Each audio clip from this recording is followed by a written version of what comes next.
Hi, I'm Terri Kimble, President and CEO of the Chandler Chamber. Chandler Chamber's whole mission is really to support our business and our community by providing vital programs and services that attract and retain our businesses here in Chandler while celebrating our diversity. We promote this mission by deepening our long-held commitment to diversity and inclusion and finding new ways to listen, understand, and just build unity in our community. With our country divided by fear, anger, and frustration, I truly believe it's our commitment to diversity and inclusion programs as we have here at the Chamber has never been more important. Individuals of diverse backgrounds and cultures that make Chandler a better place. We're a global community. It also allows us to serve our diverse business community better. It's just really that simple. Discrimination and injustice and violence allow no place for our business community here in Chandler to grow. Our communities are hurting, and we see it as our job not only to help them heal, but also offer them hope. So today I have gathered some very esteemed business leaders here within the Chandler community, and I am so proud to have them joining us. Many of them are also part of our monthly or our quarterly series with our business diversity and inclusion series. And I want to point out Dr. Bill Crawford with DW Consulting Group. And Dr. Crawford had this vision several years ago, and he is one of our co-chairs that we've continued to lead these efforts here in Chandler. Also joining me is Dr. Cindy Banton with AVID Consulting, Crystal Blackwell with Crystal Clear Results, Monique Hughes with Ginger Monkey Gastropub, and Alafia along with PayPal. And PayPal continues to have a culture within their own business that really embraces the diversity. So at this time, I want to hear from our panelists. I want you to tell our community a little bit about your background and where you've come from. So Dr. Banton, I'm going to start with you. Thank you, Terri. I'm originally from Los Angeles, California. I grew up there, born and raised, and my family's still there. I moved to Arizona in 1984. I was working for Boeing Helicopter, which is out in East Mesa.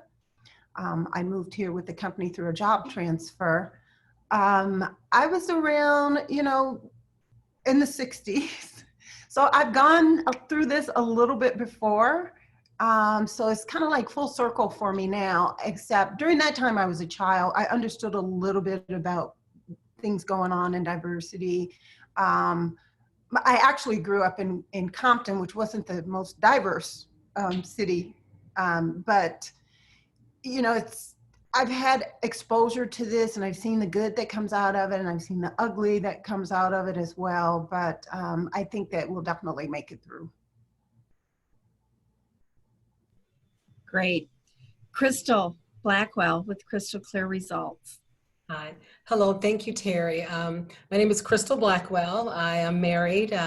My husband and I moved out here over 30 years ago out of college, and we thought it was an adventure and something that was fun to do. He had an uncle who lived here, and once we got married and had kids, it became our home. And we purposely picked Chandler as the place to raise our family for a lot of reasons. One of the schools was very diverse. One of the most diverse school systems in the state. We love the community, the vibe. We felt like as a young family that we could grow. So, we've stayed here and we've lived here for over 25 years. I built my business here. I worked in corporate America in Chandler and Chandler area, and this has just been my home. My personal background is I'm a child of two activists. I'm from Indianapolis.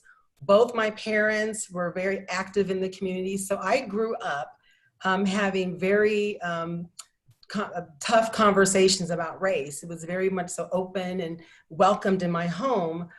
So when I got this opportunity, I called my mother, who's 84, who marched, with King and who was an activist in our community, just to share, her perspective. So this is very near and dear to me and my family. And I love my city, Chandler, because of the fact that they did implement a vision of Dr. Crawford's to have and to speak and to discuss diversity and inclusion. Great. Dr. Crawford, I'm going to save you for last. We're going to jump to Monique Hughes with Ginger Monkey Gastropub. Monique. Hello there. My name is Monique Hughes. I am one of the partners at Ginger Monkey Gastropub, formerly known as Ginger Monkey Tavern. I am originally from Massachusetts. I have grown up in a smally diverse town, Rutland, Mass, and I'm originally from Worcester, Mass. My family is pretty diverse. My grandmother is from Korea. She met my grandfather in the military at a time where that was definitely not accepted. So they dealt with a lot of racial scenarios in and out of the military with her side of the family and then the military itself. When I grew up back in Massachusetts, it was very much, I could count the amount of minorities on probably one or two hands at my high school, but I didn't really come across a lot of diversity issues, I guess you could say. A couple here and there, but I definitely grew up, knowing I was different, but also accepted per se, because my family had been there for a long time. I moved to Arizona in 2001 for something different, and I did move to LA in 2007 and spent some time there for about 7 years, which was much more of a culture shock for me because LA, similar to that of New York, has, people from all over the world and all over the country. So it was really wonderful to be a part of both experiences. And then about 6 or 7 years ago, I was led back to Arizona to be here with my family. Chandler has been home to me now for about, when I first started with Ginger Monkey 3.5 years ago, I was living in Scottsdale and I commuted for about a year. So I've been here now for almost 3 years. And I've really grown accustomed to Chandler, and I absolutely love Chandler and what it represents. And this type of topic, even being a part of the experience here in my life, I find to be very important. And so I'm honored to be a part of this conversation. So. Great, thank you. Alafia Long with PayPal. Thank you for joining us. Oh, absolutely. Thank you for having me. So yes, I've been with PayPal for 7 years now. As a matter of fact, almost to the day. I was born in Louisville, Kentucky, one of the hot spots of the movement right now. Moved to Arizona at about 10 years old. And, I've had the privilege of participating in a number of movements right here in the state. Probably the earliest I can remember is just consistently marching for the MLK holiday. From there, I'm a 70s baby, but a product of the 90s. So pretty fiery young man around the time of the Rodney King, the LA riots, right? So, lived and made it through that period. Happy to have participated in everything from the Women's March to the Million Man March in DC. Very passionate about just making change. Was in the music industry very young, right out of high school, and was blessed to be the first male solo hip hop artist to sign a major recording contract out of Arizona. So I was able to use that platform in my early years, albeit pretty radically, to try to make that same change. Got into radio shortly after that, where I still work for Sierra H Broadcasting and 101.1 The Beat when I'm not changing the world at PayPal. And so, then took my message and my hope to affect change to the radio airwaves. And so I've been kind of working inside out, right? From a corporate standpoint, one of the best companies in the world, just as far as how we've incorporated diversity and inclusion into our just everyday life and our pillars at PayPal. So very proud to be waving that flag at the same time. Very much so honored to be a part of this panel and, to be heard. And I firmly believe we will emerge on the outside. Okay, we've done it once, right? Twice, we'll do it again. I think it's different this time, though. Great. Last but not least, Dr. Bill Crawford.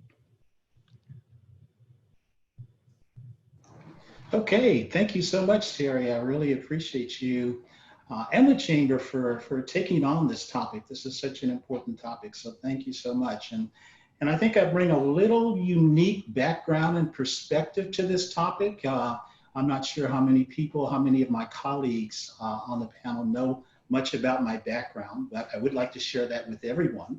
To begin with, I'm a native of the Valley. I was actually born here, and my wife and I have resided in Chandler for about 22 years. I'm a retired law enforcement officer. I spent 23 years with the Phoenix Police Department and 10 years as a volunteer for a total of 33 years of law enforcement experience in the Valley. After that, I made a career transition to an educator.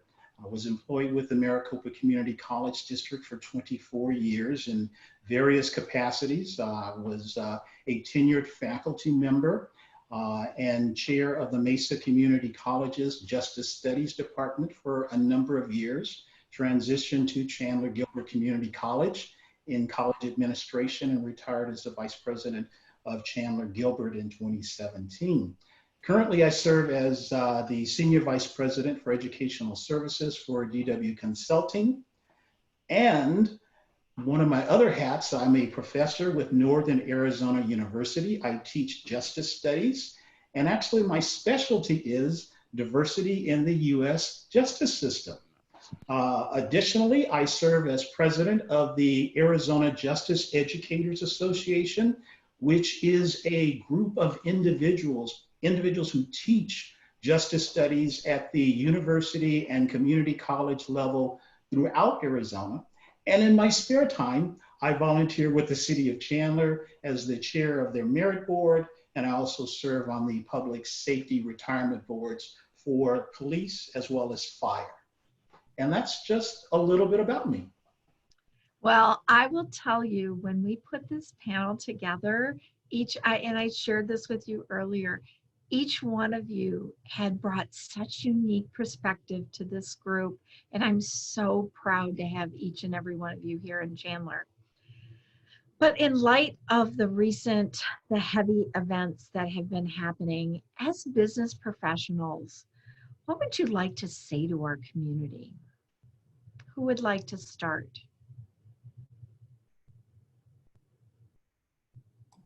You know, I'll go ahead and start. Crystal Blackwell.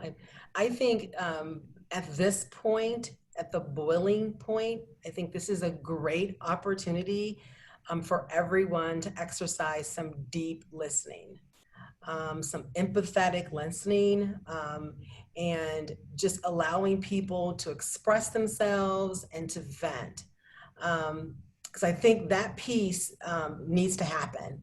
And not hearing, like listening to understand. And even if you have not experienced it, try to be empathetic and put yourself in their shoes. Try to even say, what if it was my son, or what if it was my daughter? And I think we need to kind of hang there for a little bit so that we can get a greater understanding why people are responding in such a way. Either they're a 10 or they are 1, but the whole range of emotions. I know within our community, we understand, but I think people question the different emotions that they're seeing. And so I'd like to just challenge everyone to just really exercise some deep listening, to understand and challenge yourself. If you don't, why don't you understand, before we begin to rush into an action at this particular moment. Great words. Good Lord gave us 2 ears and 1 mouth. So Absolutely. who else would like to add to that? I'll add. Thank you, Crystal. That was wonderful. I would say, this is Dr. Banton, and I would say that we need to begin to embrace our differences rather than fear them. Reach out to each other more, get to know each other's lives more, and then that'll give us a healthier view on, we all want the same things. So if we understand that, we can start from there. But I agree with Crystal, listening, embracing our differences, lessening the fear about things. I think fear really makes this thing ugly. If we subside the fear, then things will be a lot better. Right. You know, to elaborate, in addition to embracing our differences, I think it's important to realize how small a piece of the whole our differences are. We all share so much more in common than we do have in difference, right? And I think we forget that a lot because obviously, you know, the differences are glaring a lot of times as opposed to you know, your basic commonalities. But you know, the phrase "we're all in this together" and you know, we all have to live here means, you know, focusing on what's important and focusing more so on what we have in common and what the things we share. I think, you know, to elaborate on what Crystal said, when you're listening, listen with your heart, right?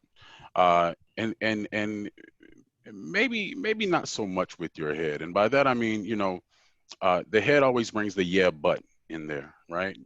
You're listening with your heart. You hear the message. You know, we all feel it. We all see it. We all watch the video. But then the head comes into play, and there's the "yeah, but," and you know, sometimes there is no "yeah, but," right? You know, I think it's important when active listening, you do so holistically and from the heart. Right. You know, Monique, and Dr. Crawford. this is Dr. Crawford, and as I reflect on in watching the different protests throughout the country, and I'm reminded of how diverse those protesters are. As when I see the video, I see all races, all ethnicities, young people, middle-aged people, mature people, I'll use that term, okay? And that's encouraging to me because I see people expressing their feelings, expressing their emotions, sharing with the rest of the country something that they feel very strongly about. So where some people may see that as concerning, I see it as wonderful, an opportunity for people to share and to embrace one another. Now, granted, I'd like to see a little bit more social distancing in there, but I'm encouraged that people are out and actually participating, in some cases by the thousands. And I can't tell you how encouraged I am when I see so many young people taking part in being active in our democracy. It's encouraging for me. Well said. Monique? Yeah, just to piggyback off of all topics is I think that the true healing really does come in the part and understanding that everyone has a story. There's also always a bigger picture. There's much more going on than what we see, and remembering that we're getting bits and pieces from so many different facets of information, whether it's social media or the news or, you know, someone's video clip or a camera piece. And, you know, the most recent events is one of so many. And I think sometimes the topic falls on the most recent of what happened, and then all the other stories start to come into play. And, you know, I think it tends to be forgotten that it's much deeper and rooted in a deeper place. It's not about one specific circumstance. And so when you are listening and you're listening with your heart, it gives you an opportunity to realize that there's so much more to it, you know, and understanding that every person, no matter which race they are, whether they've dealt with that specific situation, has either seen it, been a part of it, or experienced it, or had a friend that did. So they're going to come from a different understanding and a different opinion. But the healing is going to come from knowing that we will come out of this. We just have to come out better.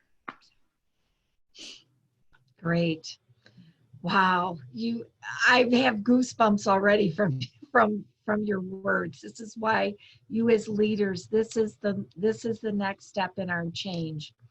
Dr. Banton, you have a consulting business. And what do you tell people on the importance of diversity and inclusion from an organizational and a development standpoint?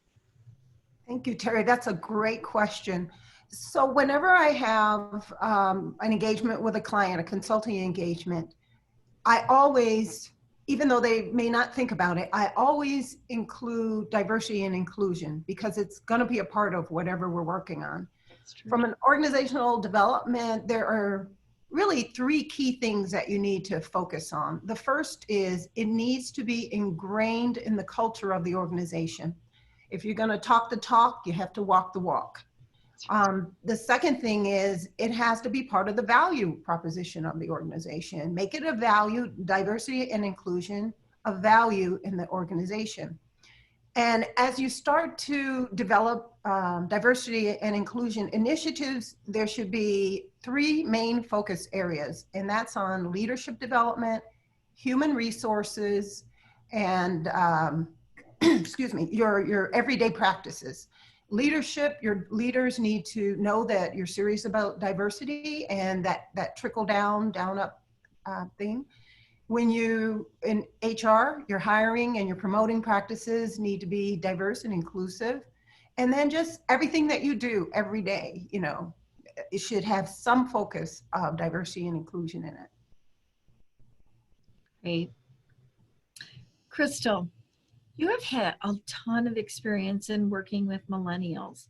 Can you share with us how millennials embrace that diversity and inclusion and what that means to them? Right.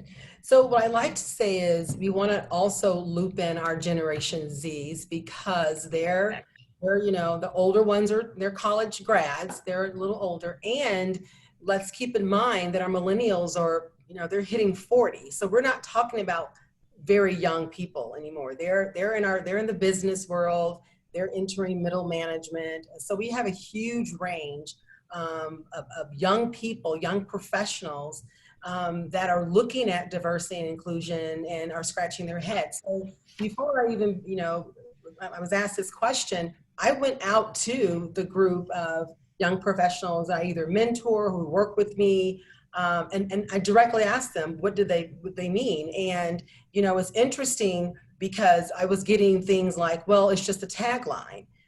It doesn't mean anything because they see committees and they see different things, but they don't actually see it happening. And I guess when we think about the protest, when you look out there, you see young people are the ones leading the way toward change. And that's very powerful. So I gathered up some things that I got from some of the young professionals, a millennial, and I'll just read it to you in his own words. I think it's pretty powerful.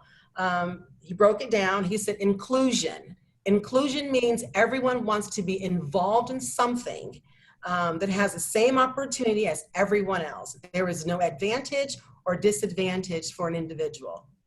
And I think that really speaks to that generation. They want the opportunity as the next guy. They don't want privilege to be in the way.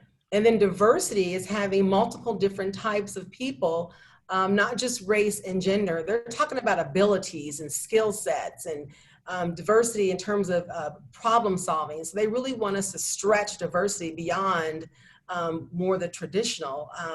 And I think we can see that they're poised based on protesting and the language they're using to really redefine that and really take some action around what does diversity mean and what does inclusion mean for the 21st century.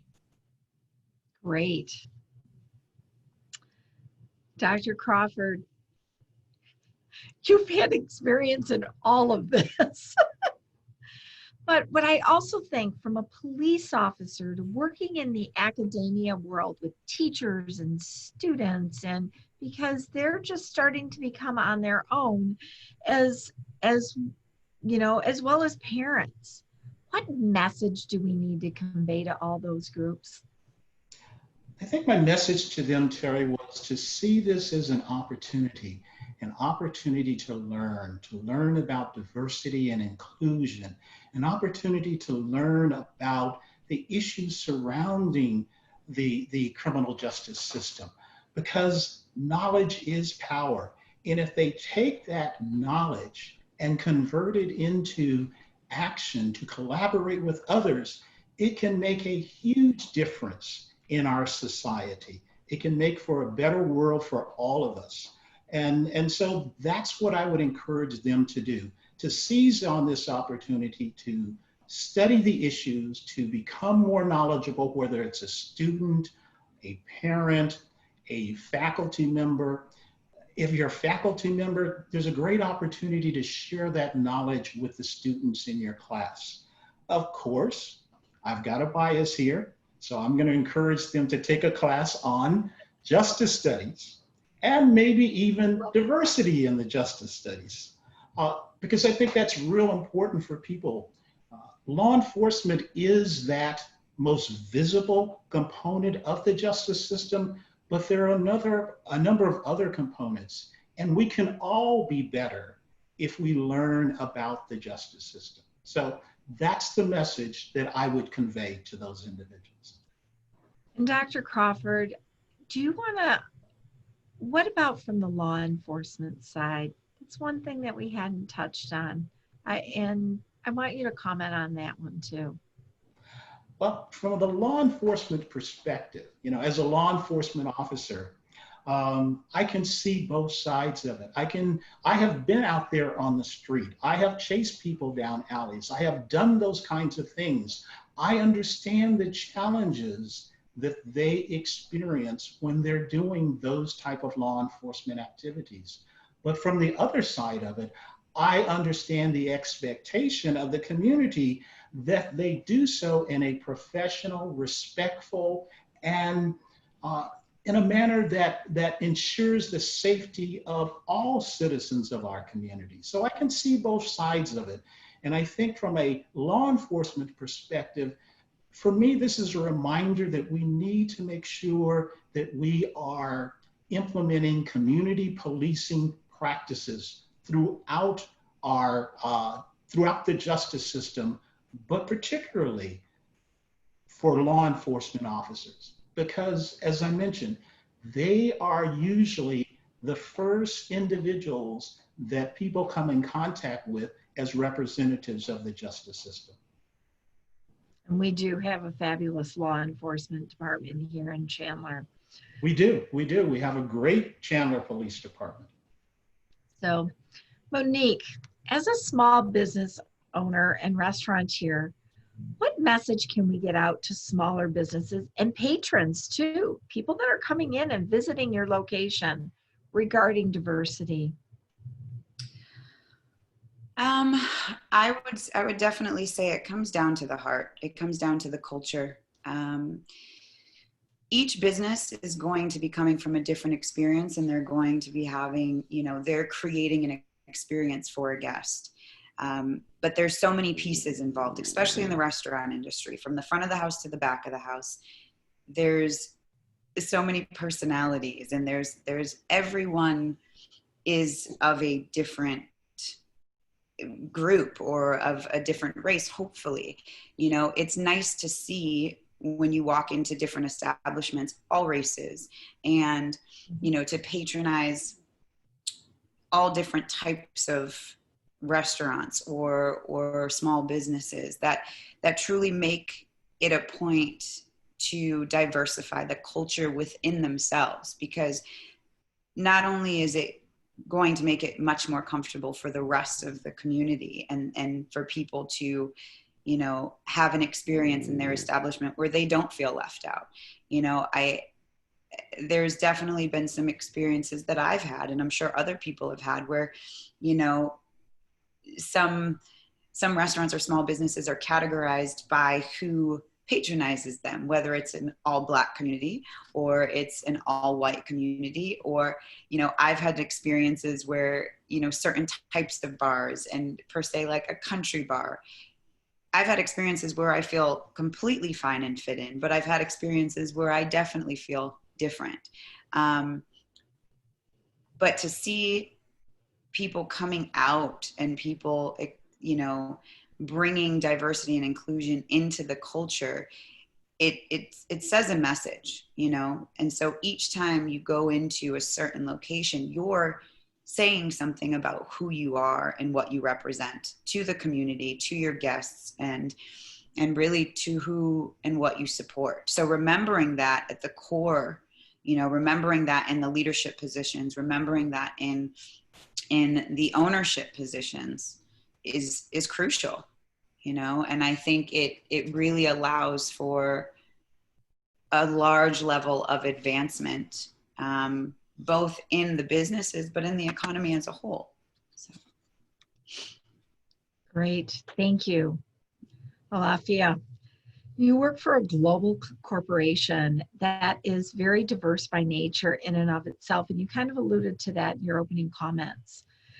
Talk a little bit about your corporate culture that your organization has, because there's no tolerance for that if you're not inclusive. Zero. And it's, I think PayPal is the company it is, largely because of the culture that it fosters. It is truly one of the, I'm going to say the only company I've ever worked for where you are encouraged to be proud of who you are. Our pillars, consist of collaboration, wellness, innovation, but inclusion is a huge one. I'm honored to sit on the Black Employees Affinity Group, Amplify at PayPal. It's one of a number of affinity groups representative of all different facets of culture. The creation of these groups was largely to encourage employees to participate in a learning journey, right? Whether it's one of their own, kind of embarking on their own internal, or learning more about each other. And so where we have Amplify for the Black Employees Group, we have Opportunity for Physically Challenged. We have Serve for our veterans. We have Pride for our LGBTQ, excuse me. And so, the formation of these has definitely created more conversation, and we welcome that conversation. I've talked to a number of our, C-level and senior management at PayPal over the last few weeks, and really pretty consistently, which is one of the things I like. The conversation is never dead at PayPal, right? We didn't just start talking about this because of what's going on. It's something that, it is truly ingrained in the culture, right? And so, through that, we're having those uncomfortable conversations. And I think that's what's necessary right now. The time of don't talk religion and race and politics at work, that's dead. It's dead if we're ever trying to make any progress. Those conversations have to be had. We need to be uncomfortable right now. If you're not uncomfortable, I'm uncomfortable with you, right? Simply because this is a humanity issue. This isn't black or white. This isn't police or civilian. This is all about humanity. And right now, humanity is prevailing. It is shining through, right? We're watching it. Another thing is I've always believed that, true change is going to start at the top, right? We've been rioting and protesting and begging and sitting in and standing in and dying in and you name it, right? For years, and it's been effective. But what it really does is it rings the bells at the top of these pyramids that they need to start making some changes. I can speak for PayPal, and when I talk to the admiration we have for Dan Schulman, our CEO, and the way he's gone about approaching a lot of this, opening the forum, right, and having very open and honest discussions and promoting that throughout the company, right? Yesterday, I took part in 4 at every level of the company, which is remarkable, right? That just doesn't happen in corporate America, and that was, on a random Thursday. And so I think everyone can, obviously I'm a bit biased, but I think everyone could take a page out of PayPal's book for the way they are fearless in their approach to relations of all sort, with race obviously being relevant right now. Very well said. Well, as our nation grapples with this continuing social issues of equality, the Chandler Chamber is going to continue to work with these community leaders and many others to really work alongside with them, and also our team members here in the office, to identify opportunities that come. We need to create that everlasting change now and for years to come. We're committed to doing our part with our business community to provide equal access to high quality services, no matter what geographic, economic, or ethnic background. It doesn't matter. It needs to be equal. Today and every day we stand with and for all those deserving dignity, opportunity, compassion, and respect. Let's heed these inspiring words from each one of you today. I got goosebumps every time you were out there. You're right. We need to listen in order to make this change. I am proud to have each one of you here in the Chandler community and also a part of this chamber, helping to guide our business community to where we need to go. So thank you for your efforts. I want to close with a quote from Michelle Obama. It's up to all of us, black, white, everyone, no matter how well-meaning we think we might be, to do the honest and uncomfortable work of rooting it out. Thank you for joining us and keep up your great work. Thank you.